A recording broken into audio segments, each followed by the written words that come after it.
সন্ধ্যাবেলা পুকুর ঘাটে এসে অবাক চোখে ঘাটের পাশে দাঁড়িয়ে থাকে চিত্রা। ঘাটের এক পাশে দাঁড়িয়ে দাঁড়িয়ে কাঁদছে একজন অল্প বয়সী মেয়ে। মেয়েটিকে সে দেখেনি কখনো, এই গ্রামের কেউ বলে মনেও হচ্ছে না চিত্রা। তাহলে মেয়েটি কে, এটা ভেবেই অবাক হয়ে যাচ্ছে সে। চিত্রাকে দেখে আরো জোরে জোরে কাঁদতে শুরু করলো মেয়েটি। এমন অন্ধকারে সে একা একা কি করছে, আর এমন হাউমাউ করে কাঁদছেই বা কেন, সেটার কোনো মানেই খুঁজে পাচ্ছে না সে।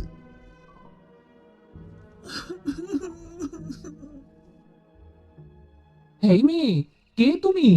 আর তুমি এভাবে এখানে কাঁদছো কেন? আমি রূপা। এই পৃথিবীতে আমার কেউ নেই। আমি ভীষণ অসহায়। আমার যে যাওয়ারও কোনো জায়গা নেই। এখন তুমিই বলো, এমন একটা মেয়ে কাঁদবে না তো কি করবে? রূপার কষ্টের কথা শুনে ভীষণ খারাপ লাগলো চিত্রার। তার ইচ্ছে করলো মেয়েটিকে কোলের মধ্যে জাপটে ধরতে, কিন্তু সেটা করলো না সে। আহারে, তোমার বাড়ি কোথায় গো মেয়ে? এই গ্রামে তো তোমাকে আগে কখনো দেখিনি। আমাকে দেখবে কি করে তুমি? আমার বাড়ি তো ওই পাশের গ্রামে। পাশের গ্রামে? পাশের গ্রামে তোমার বাড়ি হলে তুমি এখানে এই সময়ে কি করছো? চিত্রার কথা শুনে আবারও কাঁদতে শুরু করলো রূপা। রূপার কান্না দেখে বিচলিত হয়ে উঠল চিত্রা। এই দেখো, আবারও কাঁদছে। আবার কাঁদছো কেন গো মেয়ে? আমার বাবা মারা গিয়েছে গত বছর, আর মা মারা গিয়েছে গত 3 দিন হলো। আর আজ আমার কাকা আমাকে বাড়ি থেকে বের করে দিয়েছে। আরে, 1 বছরের মাথায় মা বাবা দুজনই গেল। আর তোমার কাকাই বা কেমন মানুষ গো? এখন তুমিই বলো দিদি, কান্না ছাড়া আমার কপালে আর কি আছে? আমার যে এখন থাকার জায়গাটুকুও নেই। আমি একটা সমর্থ মেয়ে, এভাবে রাস্তায় রাস্তায় ঘুরলে মানুষ কি আমাকে আস্ত রাখবে? হে, রাস্তায় রাস্তায় ঘুরবে কেন? চলো চলো, তুমি আমার সাথে চলো। তোমার যে কদিন ইচ্ছে হয় তুমি আমার বাড়িতে থেকো। সত্যি বলছো দিদি? তুমি সত্যি বলছো? সত্যি তুমি আমাকে তোমার বাড়িতে আশ্রয় দেবে? হ্যাঁ গো হ্যাঁ, আমি সত্যি বলছি। চিত্রার কথায় যেন এক অন্যরকম ভরসা পায় রূপা। একটা নিরাপদ আশ্রয় পেয়ে যেন খুশিতে আত্মহারা হয়ে যায় সে। রূপার খুশি দেখে আনমনে হেসে উঠল চিত্রা। রাতের বেলা বাড়ি ফিরে রূপাকে দেখে ভীষণ রেগে যায় নিমাই। নিমাই রূপার সামনে কিছু না বললেও ঘরে এসে নানা রকম শুনিয়ে দিয়ে যায় চিত্রাকে। চিত্রা নানাভাবে নিমাইকে বোঝাতে গিয়েও যেন ব্যর্থ হচ্ছে বারবার। নিমাইকে কিছুতেই একজন উটকো মানুষের বাড়িতে রাখবে না। এদিকে বড় মুখ করে বাড়িতে আনা অতিথিকে আবারও বাড়ি থেকে কিভাবে বেরিয়ে যেতে বলবে, সেটাই যেন ভেবে অস্থির হয়ে যাচ্ছে চিত্রা। তুমি এমন কেন করছো গো? হ্যাঁ, একজন মেয়ে বিপদে পড়েছে বলেই না অন্যের বাড়িতে এসেছে আশ্রয় চাইতে? আচ্ছা, সে যদি আমার বোন হতো, তখন কি পারতে তাকে তাড়িয়ে দিতে?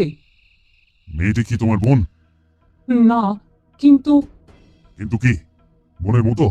এই বোনের মতো কথাটাতেই আমার ঘোর আপত্তি। যে তোমার কেউ না, তাকে কেন জোর করে তোমার আত্মীয় বানাতে হবে? তুমি কেন বুঝতে চাইছো না গো? মেয়েটা যে বড় বিপদে পড়েছে। আর তাছাড়া এমন সমর্থ একটা মেয়েকে আমি এই রাতের বেলা যেতেই বা বলি কি করে বলতো? সেই এক কথা, ঘুরে ফিরে সেই এক কথাতেই আটকে যাচ্ছ কেন বলতো? নিমাইয়ের কথার আর কোনো উত্তর দিল না চিত্রা। খানিকক্ষণ চুপ করে বসে রইল নিমাই। ঠিক আছে, থাকুক, কিন্তু কিন্তু কি? দুদিনের মধ্যে তাকে একটা জায়গা খুঁজে নিয়ে চলে যেতে বলবে। এর বেশি যদি তাকে এ বাড়িতে রাখো, তবে তোমাকে ওই মেয়ের সাথে বের করে দেবো। হ্যাঁ, আচ্ছা ঠিক আছে গো। আর কথা বাড়ালো না চিত্রা। যেটুকু রাজি হয়েছে সেইটুকুর জন্য মনে মনে অনেকটা খুশি হলো সে। পরদিন সকালবেলা পুকুর ঘাটে গ্রামের মহিলারা এসেছে তাদের নিত্য প্রয়োজনীয় কাজের জন্য। চিত্রাও এসেছে রান্নার জন্য জল নিতে। চিত্রাকে দেখেই দাঁড়িয়ে গেল শিবানী ও বিমলা। তাদের দুজনকে মিটিমিটি হাসতে দেখে কিছুটা বিরক্ত হয়ে গেল চিত্রা। সাত সকালে এভাবে হাসাহাসি করার কারণ কি, সেটাই বুঝতে পারছে না সে। বয়সে অনেকটা বড় হওয়ায় তাদের কিছু বলতেও পারছে না চিত্রা। কি রে চিত্রা, শুনলাম কাল রাতে তোদের বাড়িতে নাকি কোন মেয়ে এসেছে। তা ঠাকুরপো কি আবার একটা বিয়ে করলো নাকি? শিবানীর কথা শুনে শরীর জ্বলে উঠল চিত্রা। তবুও রাগের জায়গায় হেসেই কথা বলল সে। হ্যাঁ গো দিদি, এসেছে। তাতে কি হয়েছে শুনি? আর তোমাদের বাড়িতে বুঝি কোনো মেয়ে আসে না? তাদের কি দাদা বিয়ে করে বাড়িতে আনে? শুনলে কাকিমা? শুনলে? নিমার বউয়ের কথা শুনলে? বলি কি চিত্রা, আমার স্বামীর বহু বিবাহের স্বভাব নেই রে, যেটা আবার তোর স্বামীর আছে। আহ, থাক না বৌমা, ওকে এসব কথা বলে কি হবে বলো তো? ওর স্বামী যদি দুটো বিয়ে করে তাতে ওরই বা দোষ কিসের? আর তাছাড়া নিমাই তো বউ থাকতেই বাড়িতে বউ আনেনি, প্রথম বউটা মরেছে বলেই না। থাক গো কাকিমা, আর বলতে হবে না কিছু। ওই বউটা কিভাবে মরেছে সেটা আমরা সবাই জানি। আমি আবার মুখের ওপর কথা বলি তো, তাই সকলের কাছে আমি খারাপ। শিবানীর কথা শুনে মনে কেমন একটা খটকা লাগলো চিত্রার। সে মনে মনে 7-5 ভাবতে শুরু করলো মুহূর্তের মধ্যেই। ও কাকিমা, দিদি এসব কি বললো গো? প্রথম বউটা কিভাবে মরেছিল? কিভাবে আবার? অসুস্থ ছিল, হঠাৎ করে একদিন মরে গেল। এসব কথা বাদ দে তোমা, যা, তুই তোর কাজে যা। ঠিক আছে গো কাকিমা। নিজের সংসার টিকাতে চাইলে চারিদিকে কান খোলা রাখ চিত্রা, আর বাড়িতে কোনো মেয়ে মানুষকে আসতে দিস না।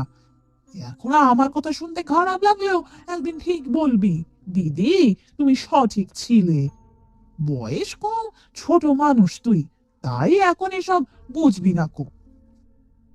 শিবানী আর বিমলা চলে গেলেও পুকুর ঘাটে তখনও ঠায় দাঁড়িয়ে রয়েছে চিত্রা। মাথার মধ্যে হঠাৎ করেই নানান চিন্তা ঘুরপা খেতে লাগলো তার। রাত তখন গভীর। সেই গভীর ঘুমে আচ্ছন্ন নিমাই ও চিত্রা। তাদের মাথার কাছেই দাঁড়িয়ে আছে রূপা। তার চোখের দৃষ্টি তখন সরাসরি নিমাইয়ের দিকে। হঠাৎ করেই একটা শব্দ হতেই ঘুম ভেঙে যায় চিত্রা।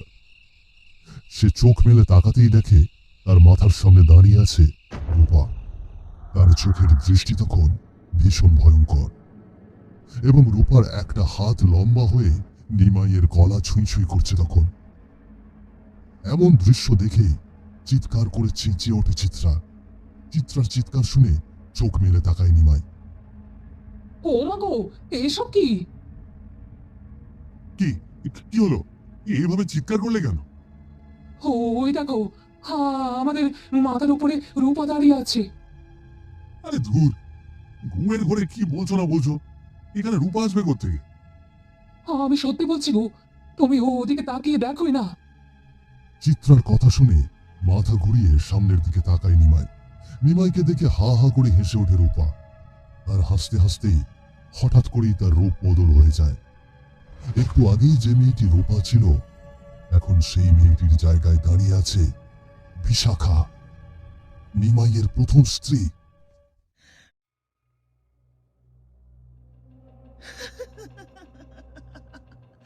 আমি গো আমি, আমি সত্যি তোমাদের সামনে দাঁড়িয়ে আছি। দাঁড়িয়েছিলি কই? আমি তো দেখলাম তুমি তোমার হাত বাড়িয়ে আমার স্বামীর গলায় হাত দিচ্ছিলে। সত্যি করে বলো তো, তুমি কে? আমি, আমি তো বিশাখা। এ কি বিশাখা, তুমি? তুমি রূপা? আমি তো কিছু বুঝতে পারছি না। আর তুমি বা এখানে আসলে কি করে? তার মানে হ্যাঁ গো হ্যাঁ, আমি আমি বিশাখা, তোমার স্ত্রী। বিশাখাকে দেখে অবাক হয়ে তাকিয়ে রইল চিত্রা। কিভাবে কি হচ্ছে কিছুই যেন মাথায় আসছে না তার। এসব কি হচ্ছে? আমাকে কেউ বলবে? আমি বলছি রে, আমি তোর স্বামীর সেই হতভাগা প্রথম স্ত্রী। কিন্তু কিন্তু তুমি তো অনেক বছর আগেই মারা গিয়েছো। তুমি মারা যাওয়ার পরই আমি এই সংসারে আসি, সেটাও প্রায় বছর 7 হবে। তুই দেখছি আসলেই অনেক বোকা। তুই এখনো বুঝতে পারলি না আমি কে? না গো না, আমি যে কিছুই বুঝতে পারছি না। আর আর রূপা, রূপা কই গেল? রূপা? আমি রূপা? আমি বিশাখা। আমি কেবল রূপার রূপ ধরে তোর কাছে এসেছি। রূপা নামের কেউ নেই রে। আমি বিশাখা। রূপার রূপ ধরে আমি তোদের কাছে এসেছি। কিন্তু বিশাখা, তুমি তো মারা গিয়েছো, তুমি আত্মা হয়ে আবার কেন এলে? প্রতিশোধ নিতে। ভুলে গিয়েছো সব, তাই না? সব ভুলে গিয়েছো? আচ্ছা, সমস্যা নেই। আমি তোমাকে সেদিনের ঘটনাটা মনে করিয়ে দিচ্ছি। যেদিন রাতে বিশাখা মারা যায় সেদিনের সমস্ত ঘটনা নিমাই আর চিত্রাকে বলতে শুরু করলো বিশাখা। মুমূর্ষু অবস্থায় বিছানায় শুয়ে আছে বিশাখা। তার পাশে বসে আছে নিমাই। শরীরে ব্যথার যন্ত্রণায় চিৎকার করছে বিশাখা, আর সেই চিৎকার বসে বসে শুনছে নিমাই। বারবার বলেও কোনো ডাক্তার তো দূর, একটা ওষুধও আনাতে পারেনি বিশাখা। বেশ কিছুদিন ধরে বিশাখার শরীরে বাসা বেঁধেছে এক ধরনের ফোসকুড়ি, যেগুলো যন্ত্রণায় মারণ চিৎকার দিচ্ছে বিশাখা। কিন্তু এত কষ্ট দেখেও যেন না দেখার ভান করে বসে আছে সে। আহ আহ আহ আহ আহ আমার যে আর এই যন্ত্রণা সহ্য হচ্ছে না। এভাবে পাষাণের মতো বসে না থেকে কিছু একটা করো। আরে রোজ রোজ অসুস্থ হলে কি রোজ রোজই আমাকে ডাক্তার দেখাতে হবে? এমন কোনো দিন নেই যে তুই বিছানায় পড়ে থাকিস না। আমি আর কত সহ্য করব? আমার যে এই যন্ত্রণা সহ্য হচ্ছে না গো। হয় তুমি আমাকে ওষুধ এনে দাও, আর না হয় তুমি আমাকে বিষ এনে দাও। একেবারে খেয়ে তোমাকে শান্তি দিয়ে যায়। সেটাই কর। তবুও যদি আমার জীবনটা একটু শান্তি পায়। সেই বিয়ের পর থেকেই তোর সব আমার আর ভালো লাগছে না। মর তুই। তুমি কি ভেবেছো গো? তুমি কি ভেবেছো বলো? তুমি আমাকে যা বোঝাবে আমি তাই বুঝবো? তোমার কি মনে হয় আমি তোমার কুকিজদের কিছুই জানি না? কি জানিস তুই? বল কি জানিস? তুমি রোজ রোজ আমাকে খাবারের সাথে বিষ মিশিয়ে দাও, যেন আমার শরীরে ধীরে ধীরে সেই বিষ ছড়িয়ে পড়ে আর প্রাকৃতিক ভাবেই আমার মৃত্যু ঘটে। এরপর তুমি ওই বাড়ির মেয়েটাকে বিয়ে করে ঘরে আনবে, তাই না? হ্যাঁ তাই। তোকে আমার ভালো লাগে না, তাই তোর সাথে আর সংসার করতে চাইছি না। সেটা তুমি আমাকে বললেই তো আমি নিজে থেকে চলে যেতাম গো। তবে কেন তুমি এমনটা করলে আমার সাথে? যা করেছি বেশ করেছি। তোর মতো বুড়িকে বিয়ে করাটাই আমার ভুল হয়েছে। ওর থেকে অনেক সুন্দর মেয়ে চিত্রা, আমি ওকেই বিয়ে করবো। ওই মেয়ে যে তোমার থেকে বয়সে অনেক ছোট গো। তাতে তোর কি? তুই শুধু তাড়াতাড়ি আমার রাস্তাটা ফাঁকা করে দে। রাস্তা ফাঁকা করবো তাই না? দাঁড়াও না, দাঁড়াও, দেখো আমি কি করি। এই বলেই চিৎকার করে শিবানীকে ডাকতে থাকে বিশাখা। শিবানীকে ডাকতে দেখে ক্ষিপ্ত হয়ে যায় নিমাই। সে রাগে অন্ধ হয়ে বিশাখার গলা চেপে ধরে, আর মুহূর্তের মধ্যে শেষ হয়ে যায় বিশাখা। কথাগুলো শেষ করেই হো হো করে কেঁদে ওঠে বিশাখা। বিশাখার কান্না দেখে ভীষণ কষ্ট লাগে চিত্রারও। নিমাই যে তাকে পাওয়ার জন্য বিশাখার সাথে এমনটা করেছে সেটা যেন কিছুতেই ভাবতে পারছে না সে। বয়স তখন কতই বা ছিল তার। নিমাইয়ের কথায় সমস্ত কিছু ভুলে নিমাইয়ের হাত ধরেছিল সে। সে কি জানতো ভালো মানুষের আড়ালে কতটা জঘন্য মানুষ ছিল এই নিমাই? তুমি বিশ্বাস করো দিদি, আমি এসবের কিছুই জানতাম না।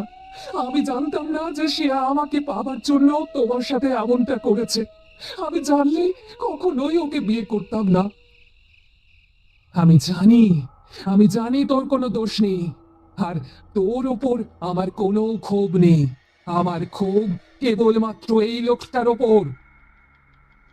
আমি ভুল করেছি বিশাখা, আমাকে তো ক্ষমা করে দাও। আমি তখন পাগল ছিলাম, তাই কোনটা ন্যায় আর কোনটা অন্যায় সেটা আমার মাথায় আসেনি। ক্ষমা করে দাও। নিমাইয়ের কথা শুনে হা হা করে হেসে উঠল বিশাখা। ক্ষমা? তোকে ক্ষমা করব বলে তো আমি এতগুলো বছর ধরে এই দিনের জন্য অপেক্ষা করিনি। তোর কোনো ক্ষমা নেই।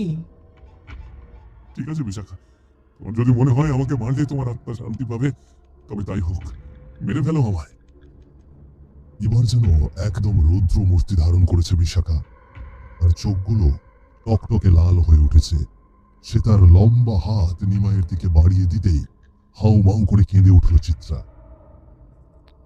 দয়া করো দিদি, দয়া করো।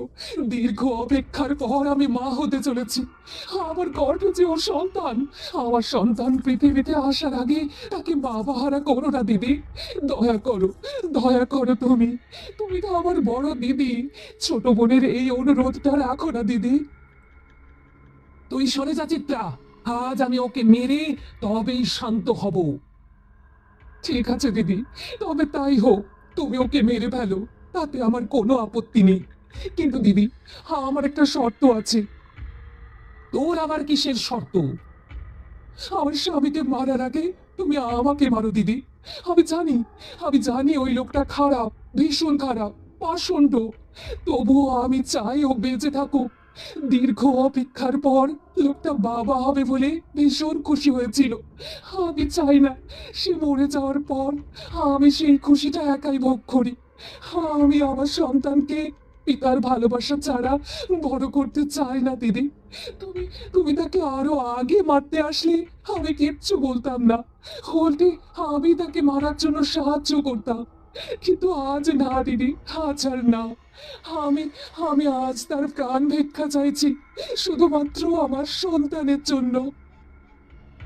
চিত্রার কথাগুলো শুনে বিশাখার মনের ভেতরটায় কেমন যেন কষ্ট হতে লাগলো। আজ সে বেঁচে থাকলে এমন একটা সন্তান তো তার গর্ভে আসতই। সেই সন্তানকে কি সে পারত পিঠেহারা করতে? ধীরে ধীরে শান্ত হতে লাগলো বিশাখা।